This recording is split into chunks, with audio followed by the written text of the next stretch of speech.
everyone, it's Mrs. Hillary. I just wanted to show you a little math game that maybe you can try at home to practice your facts. So I have some handmade dice here. If you have regular dice at home, you can use those. If not, you can even get some Tupperware and put numbers on the sides. I also went to YouTube and they show you how you can make a dice. You can cut this out and then tape it together to make a die. All right, so what I'm going to do here is I'm going to roll the die, and I rolled a 5. And now I want to figure out what's on the bottom. Well, if there's a 5 on the top, I'm going to tell you that there is a 2 on the bottom, and there is. So I'm going to roll it again, and I have a 1 on the top. So if there's a 1 on the top, what number will be on the bottom? Well, I'm going to tell you there's a 6 on the bottom, and there is. So how do I figure out what number's on the bottom when I roll a regular die? Well, top and bottom of the die equals a total of 7.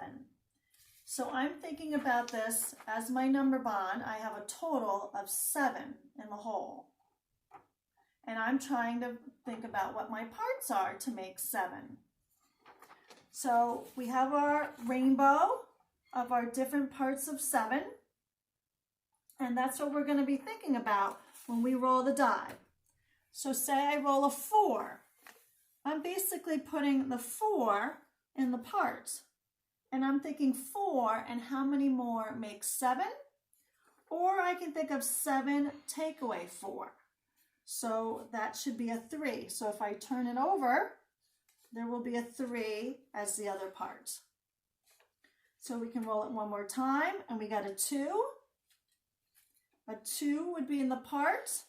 So again, I can either think 2 and how many more make 7, or 7 minus 2, and 7 minus 2 is 5, and that's how I get 5 in the part.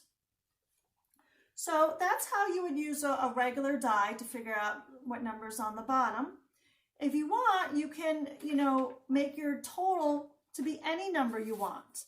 So if you made your own dice, either way, or even some tissue boxes come in cubes, you can have any number as your whole. So I could have 8 as my whole, so I can think about my parts of 8, and I could keep working my way up. If you really wanted to challenge yourself, you could use 2 dice. And you're going to think 7 plus 7 is a total of 14. So now if I rolled my dice and say I rolled a 3 and a 1, they would both go in one part. So 3 plus 1 is 4. So I have a total of 14. I take 4 away, which is basically my ones place, and I'm left with 10, which would be a total on the other side. 6 and 4 makes 10. So you have different variations. You can start with 5, 6. You can use a regular die for 7. You can work your way up and even use 2 dice. I hope you enjoyed practicing your facts. Bye, everyone.